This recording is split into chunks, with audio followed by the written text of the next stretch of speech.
외세와 내전이 뒤엉킨 모신의 시대.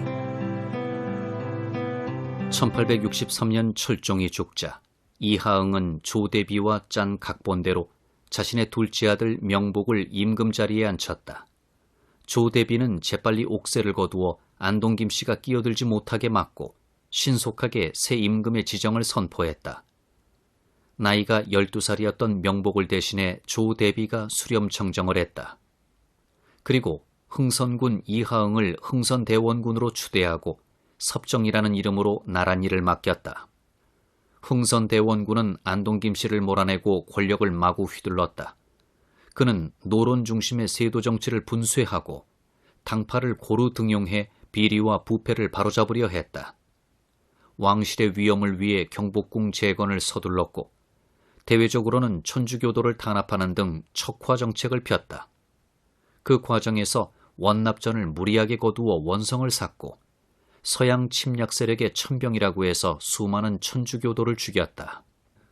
흥선대원군이 한창 보수적 개혁 정치를 펼 때 강화도에서 병인 양요와 신미 양요가 일어났다. 프랑스 함대가 군대를 끌고 와서 천주교 선교의 자유를 강요하면서 강화도 일대를 약탈, 방화하다가 물러갔다. 강화도에 보관되어 있는 왕실의 보물과 책들도 쓸어갔다. 이어 미국 군함이 대포를 싣고 강화도에 들어와 통상을 요구했다. 이 미국 군함은 대포를 쏘면서 광송보에 상륙했고 이곳을 수비하던 조선 군대는 결사항전을 벌였다. 흥선대원군은 이 두 서양 세력의 침입을 계기로 일대 서양 배척운동을 벌였다. 흥선대원군은 두 사건을 하나로 묶고 서양인이 연달아 우리나라를 침략하기 위해 넘본다고 대대적으로 선전전을 펼쳤다. 그리고 서양인과 타협하려는 주장을 배척해 화의를 주장함은 나라를 팔아먹는 짓이다 라고 선언했다. 이어 철저한 항전을 독려하는 구호를 적은 척화비를 전국의 중요한 곳마다 세웠다. 그리하여 백성들은 서양 배척 의식이 더욱 고양되었고 조정은 이를 다시 천주교도를 탄압하는 빌미로 삼았다. 그 무렵부터 사람들은 막연하게 서양인은 눈이 파랗고 코가 이상하게 생긴 사람으로 보았고 윤리와 도덕이 없는 짐승과 같은 존재로 여겼다. 고종이 20살이 되자 친정을 단행하고 흥선대원군의 궁궐 출입을 막았다. 아들과 며느리에게 쫓겨났던 것이다.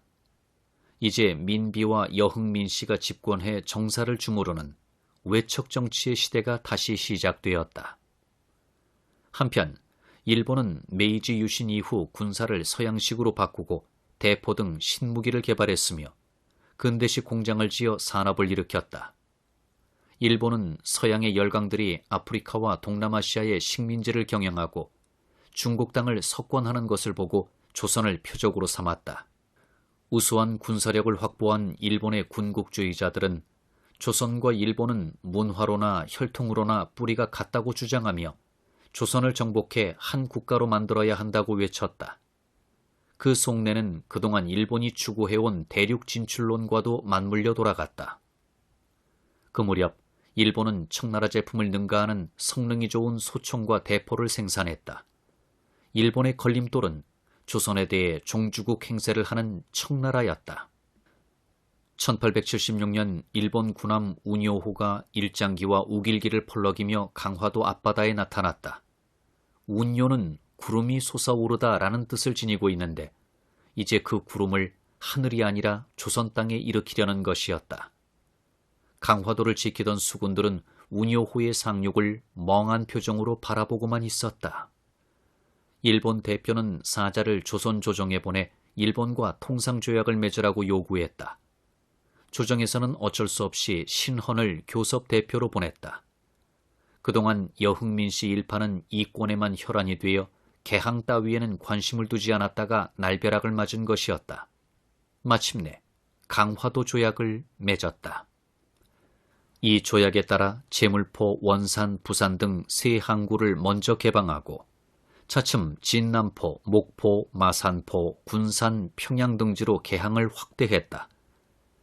개항장에는 처음에 일본의 영사와 거류민들이 거주했고 이어 장사꾼들이 몰려와 상점과 상가를 벌이자 일본 말과 게다짝 소리로 가득했다. 이 조약은 말할 나위 없이 불평등 조약이었다. 무엇보다 두 나라 사이에 통상을 하면서 관세를 없애버렸다. 일본이 조선에 팔아먹은 상품은 화장품 등 사치품인데 반해 우리 수출품은 금, 은 등의 광물 자원과 쌀, 콩 등의 식량과 목재, 쇠가죽 등의 1차 상품이었다. 무엇보다도 쌀의 유출로 더욱 기민이 늘어났다. 일본 상인들은 항구를 중심으로 곳곳에 돈을 쌓아놓고 시세보다 비싼 값으로 쌀을 사들여 일본으로 가져갔다. 그 결과 쌀값이 폭등해 더 비싸게 사들이려 해도 품귀 현상을 빚어 가난한 농민들은 더욱 배를 줄였다. 충청도 바닷가에 사는 한 선비는 다음과 같이 기록했다. 이른바 교역은 저들 나라에 지극히 천하고 기괴한 물건을 몇 배나 비싼 값을 받고 팔며 우리나라의 오공 및 그 밖의 다른 물건 중에 품질이 좋은 곳을 가려서 역시 후한 값을 쳐서 사들이는 것이다.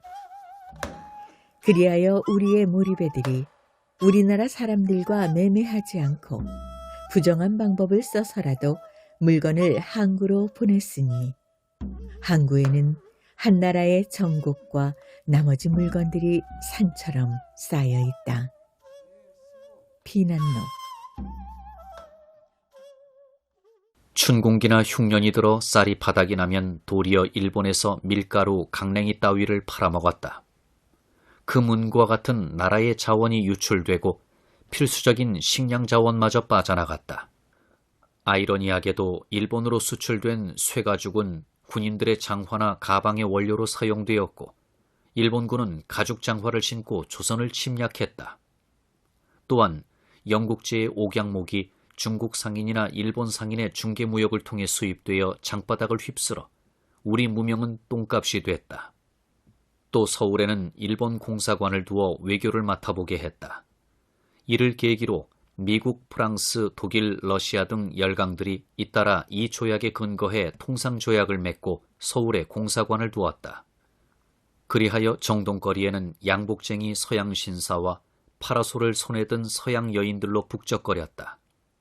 기독교가 공인되어 정동 일대의 교회와 성당도 들어섰다. 일본을 비롯한 열강들은 통상조약을 맺은 뒤 금광 채굴권을 가져가고 전차 부설권, 철도 부설권, 전등 가설권 등 이권을 거머쥐었다.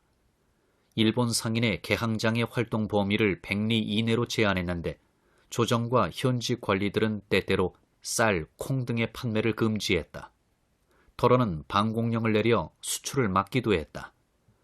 또 수입품도 소수의 상인에게만 전매권을 주어 제한적으로만 팔게 했다. 그 과정에서 힘이 없는 조선 조정의 벼슬아치라 할지라도 곳곳에서 일본 상인과 마찰을 빚었다. 개항 당시 외국에서 배로 실어온 물품을 박내품이라 불렀다. 이때 사람들은 우리나라에 들어온 박내품을 신기하게 여겼다. 성냥은 일본에서 들어와 퍼져나갔고 일본 술인 사카가 유행했으며 유럽산 맥주와 포도주도 팔렸다. 일본 상인은 포도주에 설탕을 타서 값싸게 팔아먹어 프랑스 포도주를 밀어냈다.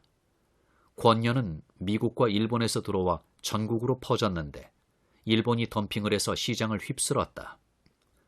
마침 조선 조정에서는 한때 담뱃대 사용을 금지해 권연이 더욱 잘 팔렸다. 벨기에 제품인 거울과 유리그릇, 일본제 자기와 양산도 수입되어 여성들의 애호품이 되었다. 무엇보다도 가장 인기를 끈 상품은 흔히 금계랍으로 불린 독일산 키니네였다. 이 약은 만병통치약으로 통했지만 학질의 특효약이었다. 여름철이 되면 학질이 유행해 노인과 어린아이들이 앓다가 죽어갔다. 독일계 회사인 세창양행에서는 제물포에 가게를 열고 이 약을 대대적으로 홍보하면서 팔았고 차츰 전국으로 퍼져나갔다. 흔히 아닐린으로 통칭되는 독일산 합성염료는 복잡한 과정으로 식물에서 추출되는 전통 식물 염료를 대체했다. 또 석유가 수입되어 처음으로 호롱이 생겨나 식물성 기름을 담아 불을 밝히던 등잔을 밀어냈다. 아편도 유통되었는데 이는 러시아 등지에서 수입되어 신의주의 아편 흡연소가 생겨난 뒤 남쪽으로 퍼져나갔다 한다. 개항 이후 12년 사이에 8만 9천 달러어치의 물품이 수입되었는데 오늘날의 가치로 따지면 상당한 수준이었다. 이렇게 들어온 박례품은 크고 작은 생활의 변화를 가져왔다. 외래품 가운데 사치품은 대부분 궁중이나 귀족 부호들의 집으로 들어갔다. 민중들은 더욱 식량이 모자라는 현실에 부딪혔으며 높은 벼슬아치와 부호들은 수입 사치품으로 호사스러운 생활을 누렸다.